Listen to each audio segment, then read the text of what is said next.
वीरेंद्र। तो देखिए दोस्तों, हम स्वागत करते हैं आपका अपने चैनल पढ़ाई लिखाई पे।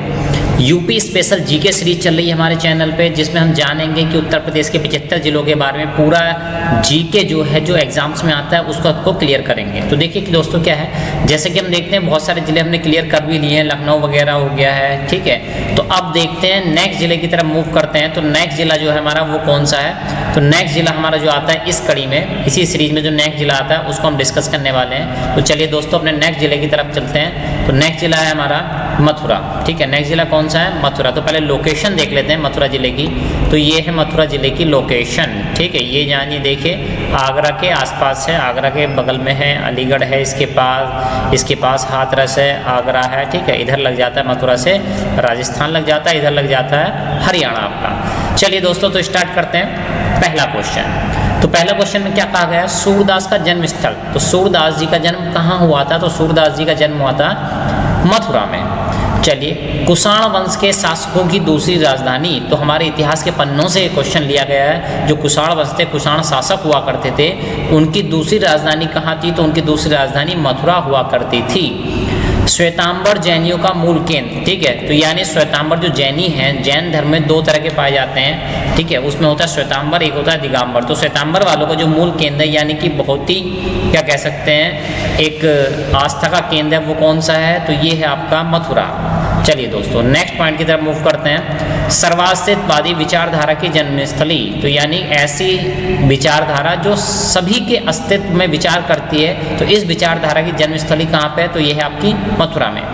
नेक्स्ट ध्रुपद मेला, ठीक है। ध्रुपद मेला, ठीक है, ये कहाँ लगता है, तो ये लगता है आपका वृंदावन में। ध्रुपद मेला कहाँ लगता है, तो ये लगता है आपका वृंदावन। और वृंदावन कहाँ पे, तो वृंदावन पड़ता है आपका मथुरा में। चलिए, कुषाण एवं गुप्त युगीन संस्कृति का एकमात्र राजकीय संग्रहालय, तो यहाँ पे राजकीय संग्रहालय है जहाँ पे आपके ये जो संस्कृति है उनके कुछ वस्तुओं को संभाल कर रखा जाता है, ठीक है। उस तरह की राजधानी आप कह सकते हैं राजकीय संग्रहालय, यानी गवर्नमेंट का एक संग्रहालय है। तो ये कहाँ पे है, ये भी आपका पड़ता है मथुरा में। चलिए, ब्रह्मा सारणी, ठीक है। तो ये कहाँ पे है, तो ब्रह्मा सारणी पड़ती है आपकी कहाँ, बरसाना में। बरसाना कहाँ पे है, तो आप जानते हैं बरसाना, वृंदावन, ठीक है, ये सब कहाँ पे पड़ते हैं, तो ये पड़ते हैं आपके मथुरा जिले में। तो देखिए दोस्तों एक बात जान लीजिए, ये क्वेश्चन जो है आपके रिपीट हो चुके हैं, बार बार एग्जाम में आ चुके हैं। तो वही क्वेश्चन यहाँ पे लिए जा रहे हैं जो आपके अक्सर एग्जाम में आते हैं, ठीक है। तो इनको आप कभी भी इग्नोर नहीं कर सकते हैं क्वेश्चन को। और आप ध्यान रखिए, इनको पढ़ने का सही तरीका यही है कि आप बस इसको ईयरफोन लगाइए और सुनते रहिए, आपके कानों में ये ध्वनि गूंजती रहनी चाहिए, आवाज़ गूंजती रहनी चाहिए। यकीन मानिए एक दो बार में ये क्वेश्चन सारे के सारे आपको याद हो जाने वाले हैं। नेक्स्ट पॉइंट की तरफ मूव करते हैं। शाहजी का मंदिर, शाहजी का मंदिर कहाँ पे है, तो शाहजी का मंदिर हो जाता है आपका मथुरा में। Next point, Surasena Mahajanapada. तो देखो जैसे कि हम जानते हैं कि प्राचीन काल में हमारे भारतवर्ष को 16 महाजनपदों में बांटा गया था, तो उसी में से एक था सूरसैन। तो उस महाजनपद की राजधानी कहाँ थी, या वो जनपद कौन सा हुआ करता था, तो वो हुआ करता था आपका मथुरा तथा उसके आसपास का क्षेत्र। चलिए दोस्तों, कुषाणों की पूर्वी साम्राज्य की राजधानी, अभी दूसरी राजधानी के नाम से आया था कुषाणों की, अब पूछा जा रहा पूर्वी, ठीक है। तो एक पूर्वी तो एक पश्चिमी, ऐसे, ठीक है, इस तरह से। तो पूर्वी साम्राज्य की जो राजधानी हुआ करती थी वो कहाँ हुआ करती थी, तो वो हुआ करती थी आपकी मथुरा में। चलिए दोस्तों नेक्स्ट पॉइंट की तरफ मूव करते हैं। यूपी का राजकीय जैन संग्रहालय, तो इससे पहले अभी एक बार और कर चुके हैं इस क्वेश्चन को, तो आपको ध्यान रखना है राजकीय जैन संग्रहालय, ठीक है, ये कहाँ पे है, तो ये है आपका मथुरा में। तो जैनियों के संग्रहालय के लिए ये बहुत ज़्यादा फेमस है, सबसे ज़्यादा मेले यहीं लगते हैं। तो ये जान लीजिए पूरे उत्तर प्रदेश में सबसे ज़्यादा मेले अगर किसी जिले में लगते हैं तो उस जिले का नाम है मथुरा। सबसे ज़्यादा मेले यहीं पे लगते हैं, ठीक। महाजनपद सूरसैन की राजधानी, ये शायद रिपीट हो चुका है क्वेश्चन। चलिए नेक्स्ट क्वेश्चन, ये क्वेश्चन कई बार आ चुका है। वायु अपरदन से प्रभावित जिला, ठीक है, यानी वायु अपरदन यानी वायु से मिट्टी का कटाव जो हो जाता है, वायु अपरदन उसको कहा गया है, ठीक है। तो उससे प्रभावित सबसे ज्यादा जिला कौन सा उत्तर प्रदेश का, तो उसका नाम है मथुरा, ठीक। चलिए दोस्तों, तेल शोधन कारखाना यानी रिफाइनरी की बात कर रहा है, ऑयल रिफाइनरी की बात कर रहा है। तो ये रिफाइनरी कहाँ पे है, तो ये तेल शोधन कारखाना आपका मथुरा में है, ठीक है। कभी कभी इस रिफाइनरी को ये कारण माना जाता है कि आगरा का जो ताजमहल उसका स्ट्रक्चर पीली होती जा रही है, उसका कलर फेड होता जा रहा है, पीला होता जा रहा है, पीलापन उसमें आता जा रहा है। तो उसके लिए इस रिफाइनरी को जिम्मेदार माना जाता है, ऐसा, ठीक है। कहा जाता है कि भाई इसकी वजह से, ये सब पॉल्यूशन होने की वजह से ऐसा हो रहा है, चलिए दोस्तों, सबसे कम वर्षा वाला जिला, ये देखिए सबसे कम वर्षा वाला जिला यानी उत्तर प्रदेश का ऐसे जिले का नाम बताओ जहां पे सबसे कम वर्षा होती है, तो उस जिले का नाम है मथुरा। यमुना नदी के किनारे बसा, तो आप सभी जानते हैं कि भाई कृष्ण जी का जन्म यहीं पे हुआ था, ठीक है, और कृष्ण जी यमुना नदी में पहुंचते थे, ठीक है, इस तरह से आप सभी लोग जानते हैं। तो यमुना नदी के किनारे बसा हुआ है आपका मथुरा शहर। नेक्स्ट पॉइंट, रसिया नृत्य, तो यहाँ का जो नृत्य है उस नृत्य का नाम है रसिया, और ये बहुत ज़्यादा फेमस है यहाँ पे रसिया नृत्य।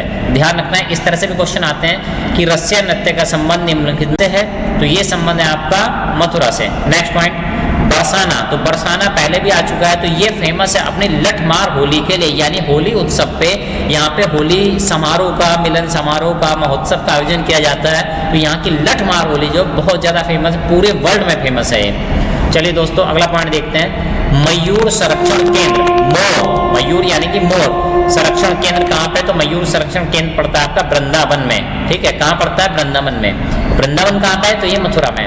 नेक्स्ट पॉइंट, पंडित दीनदयाल उपाध्याय पशु चिकित्सालय, ठीक है, सॉरी पशु चिकित्सा विज्ञान, ठीक है, तो यानी पंडित दीनदयाल उपाध्याय जी के नाम पे पशु चिकित्सा विज्ञान संस्थान है, तो ये कहाँ पे संस्थान यहाँ पे रह गया है, ठीक है, तो ये कहाँ पे है, तो ये भी आपका पड़ता है मथुरा में। ध्यान रखना है आपको, पीतल की मूर्तियों के बनाई जाती हैं, तो यह ध्यान रखिएगा, पीतल की केवल और केवल मूर्तियों के लिए प्रसिद्ध है, ठीक है, पीतल के बर्तनों के लिए और बहुत सारी चीजों के लिए मुरादाबाद फेमस है, लेकिन यहाँ पे बात की जा रही है पीतल की मूर्तियों के लिए। तो पीतल की मूर्तियों के लिए क्या चीज फेमस है, कौन सा जिला फेमस है, तो वो है आपका मथुरा।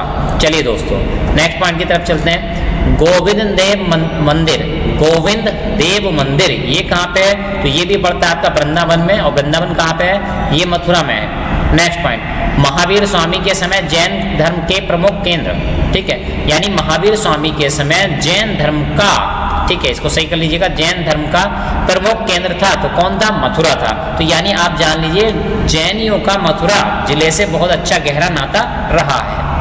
चलिए, भारतीय मूर्ति कला की जन्मस्थली, भारतीय मूर्ति कला की जन्मस्थली किसको माना जाता है, तो वो माना जाता है मथुरा को। चलिए नेक्स्ट पॉइंट देखते हैं, हरिदास जयंती वृंदावन, ठीक है, हरिदास जयंती वृंदावन, ठीक है, तो हरिदास जयंती कहाँ मनाई जाती है, बहुत ही उत्सव के साथ मनाई जाती है, बहुत ही होनहार तरीके से, अच्छे तरीके से मनाई जाती है, तो कहाँ पे, वृंदावन में। नोह झील, एक झील है जिसका नाम है नोह, ठीक है, तो ये झील कहाँ पे, ये भी आपकी पड़ती है मथुरा में।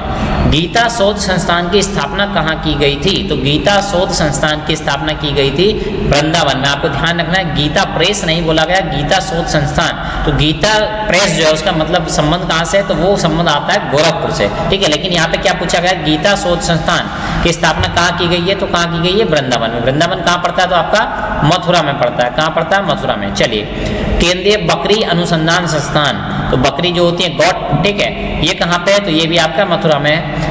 मलमल पर छपाई का प्रमुख केंद्र, मलमल होता है, ठीक है, उस पर छपाई की जाती है, ठीक है, उस पर प्रिंट किया जाते हैं चीजें, तो उस पर ये इसका प्रमुख केंद्र कहाँ पे, तो इसका प्रमुख केंद्र हो जाता है आपका मथुरा में। चलिए दोस्तों, यूपी में सर्वाधिक मेले लगते, तो यूपी में सर्वाधिक मेले कहाँ लगते हैं, तो ये लगते हैं आपके मथुरा में। ये क्वेश्चन शायद रिपीट हो चुका है, तो ये क्वेश्चन कई बार रिपीट हो चुका है, शायद इसलिए बार बार हम गलती से लिखा जा चुका है कि भाई यूपी में सर्वाधिक मेले कहाँ लगती है, तो उत्तर प्रदेश के कहाँ लगते हैं, ये आपके लगते हैं मथुरा में। नेक्स्ट पॉइंट, बायोमास पर आधारित विश्व का प्रथम सिलिका पावर प्लांट, बायोमास पर आधारित विश्व का, ठीक है, ध्यान रखिए विश्व का है, तो भारत का तो है ही, वर्ल्ड का भी पहला है। सिलिका पावर प्लांट कहाँ है, तो मथुरा में है। बिहारी जी का मंदिर कहाँ पे, तो मथुरा में है। द्वारिकाधीश जी का मंदिर कहाँ पे, तो मथुरा में है। रंगनाथ जी का मंदिर कहाँ पे, तो ये भी कहाँ हो जाती है, सारी की सारी चीजें मथुरा में हो जाती हैं, ठीक है। चलिए दोस्तों, अब नेक्स्ट पॉइंट की तरफ मूव करते हैं, तो नेक्स्ट है हमारा जिला खीरी।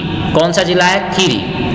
चलिए खीरी जिले को एक बार देख लेते हैं, पहले मैप पे देख लेते हैं, उत्तर प्रदेश के मैप पे कहाँ पे है खीरी, तो ये रहा आपका लखीमपुर खीरी, ये डिस्ट्रिक्ट है लखीमपुर खीरी। तो देख लीजिए कहाँ कहाँ से टच होता है, ये पीलीभीत से टच होता है, शाहजहाँपुर से होता है, सीतापुर से होता है, हरदोई से होता है, बहराइच से होता है, और साथ ही साथ ये एक देश है नेपाल, उससे भी सीमा अपनी टच करता है, स्पर्श करता है। चलिए दोस्तों, तो अब शुरू करते हैं खीरी। खीरी के बारे में कुछ तथ्य जान लेते हैं। तो खीरी का जो ऑफिशियल नाम है वो है खीरी ठीक है, लेकिन लोग इसको जो जानते हैं लखीमपुर खीरी के नाम से जानते हैं, लखीमपुर खीरी, खीरी आगे छुपा हुआ है, ठीक है, तो लखीमपुर खीरी के नाम से जानते हैं, लेकिन ऑफिशियल नाम इसका खीरी ही है, ये ध्यान रखना है। तो ये फेमस है किसके लिए? एकमात्र राष्ट्रीय उद्यान, तो भारत का उत्तर प्रदेश का एकमात्र राष्ट्रीय उद्यान, ठीक है, जिसका नाम है दुधवा राष्ट्रीय उद्यान। कहाँ पे? दुधवा, ठीक है, नेशनल पार्क। तो कहाँ पे?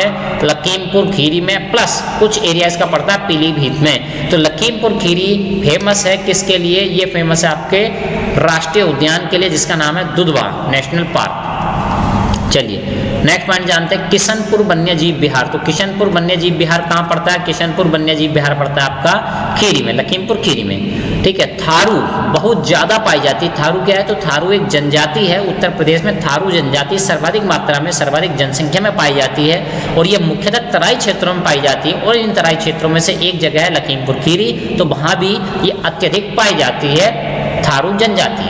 चलिए, थारू जनजाति को प्रशिक्षित करने के लिए, तो इसी वजह से क्या हुआ, इस जनजाति को प्रशिक्षित करने के लिए, शिक्षा देने के लिए एक विश्वविद्यालय बनाया जाने वाला है। तो वो कहाँ स्थापित किया जाएगा?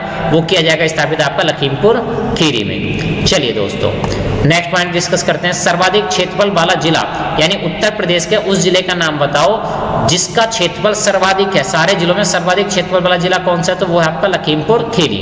नेक्स्ट पॉइंट, गोल गोकर्णनाथ। गोल गोकर्णनाथ संप्रदाय का प्रसिद्ध सिद्धपीठ कह लीजिए, ठीक है, या मंदिर कह लीजिए, ठीक है, या आस्था का केंद्र कह लीजिए, तो वो कहाँ पे है? तो वो है आपका लखीमपुर खीरी में। झादी ताल, ठीक है, झादी ताल ये कहाँ पे है? तो किशनपुर वन्यजीव विहार में ही है, और ये किशनपुर को हम डिस्कस कर चुके हैं, तो कहाँ पे? लखीमपुर खीरी में आ जाता है। चलिए, लखीमपुर में बहराइच की सीमा बनाने वाली नदी, तो एक नदी है जिसका नाम है घाघरा, या जिसको करनाली नदी भी बोला जाता है। तो ये नदी दोनों जिलों के बीच से होकर बहती है, मतलब कि इसके एक तरफ क्या है? लखीमपुर है, तो दूसरी तरफ क्या है? बहराइच है, यानी दोनों क्या कहते हैं, जिलों की ये सीमा को बांट देती कि भाई इधर तुम रहो, इधर तुम रहो, ठीक है, इस तरह से बंटवारा कर देती है। चलिए, घाघरा नदी यूपी में यहीं से प्रवेश करती है, मतलब घाघरा नदी जो है उत्तर प्रदेश में प्रवेश करती है, तो किस जिले से करती है? तो वो करती है आपके लखीमपुर खीरी से। चलिए नेक्स्ट पॉइंट देखते हैं, नेक्स्ट जिला है आपका संत रविदास नगर। तो संत रविदास नगर कहाँ पड़ता है? तो भाई संत रविदास नगर की लोकेशन पहले देख लेते हैं हम लोग, कहाँ पे? ये रहा हमारा संत रविदास नगर, साराना, ठीक है, इसको बोला जाता है साराना, संत रविदास नगर। तो देखिए दोस्तों, ये पहले बनारस का हिस्सा हुआ करता था, उसी में से काट के बना दिया गया है संत रविदास नगर, ठीक है। अब देखिए क्या है यहाँ पे, क्यों इंपॉर्टेंट हो जाता है संत रविदास नगर, इसको पहले क्या कहा जाता था? भदोई भी कहा जाता था, ये अभी भी इसको भदोई नाम दिया गया है, तो संत रविदास नगर, ठीक है। तो देखिए संत रविदास नगर के बारे में कुछ बातें जान लेते हैं। तो ये यहाँ पे थोड़ी सी मिस्टेक हो गई ठीक है, लिखने में, इसको आप करेक्ट कर लीजिएगा, ठीक है। ये क्या है एग्जैक्टली? ये है आपका संत रविदास नगर, ठीक है। क्या हो जाता है? संत रविदास नगर। ये देखिए यहाँ पे ये बिंदी इसकी छूट गई है, ठीक है, और ये करेक्ट कर लीजिएगा, संत रविदास नगर, इसको क्या कहा जाता है? भदोई। नेक्स्ट देखते हैं, भारतीय कालीन प्रौद्योगिकी, ठीक है, प्रौद्योगिक, ठीक है, कालीन निर्माण के लिए प्रसिद्ध विशेष आर्थिक क्षेत्र है, यानी आप कह सकते हैं कि भाई संत रविदास नगर, ठीक है, इसमें क्या है? कालीन प्रौद्योगिकी के लिए बिल्कुल फेमस है। और भी कुछ चीजें जानने की कोशिश करते हैं, न्यूनतम 1% वाला जिला, ठीक है, सबसे कम 1% किस जिले में है उत्तर प्रदेश के? तो वो हो जाता है आपका संत रविदास नगर या भदोही, जिसको कहा जाता है। कारपेट फिर से वही आ गया, कालीन, ठीक है, कालीन बाजार की स्थापना कहाँ की गई है? तो कालीन बाजार की स्थापना की गई है आपके भदोही में या संत रविदास नगर में।